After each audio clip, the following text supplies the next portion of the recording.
Biz biliriz, bugünkü günde hatta Argentina, Brezilya gibi Irak illerde yaşayıcı Ruslar Rusya'ya kaytarlar. Yani bir şey Xitayda yaşayıcı Tatarlar kayta almıyor. Xitayda yaşayıcı Tatarların bilegenleri Tataristan'da anın oğullarına kaytıp, Türklerini Tatarca yaşayıp, üst tırışıkları bilen bütün dünya Tatar dünyasına örnek bulağlar idi. Xitayda yaşayıcı Tatarlar ilimizdeki 56 millet arasında en az sanlı halklardan birisi. Lakin hikmet sanda tügül, hikmet sifatta. Tatarlar okumuşluk yakından bütün milletler arasında aldığında orunda durar. Onlar öz tırışıkları, birlikte bulumu, okumuşları bilen dam tutar.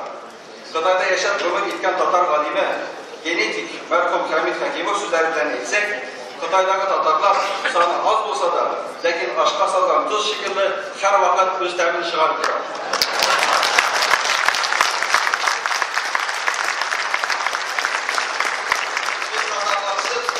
Təmdim olmasıydı. Kişinin özün nindi milletvekili etip görülge tilevi fakat özünden yine durar. Hem elbette o aileden gelir.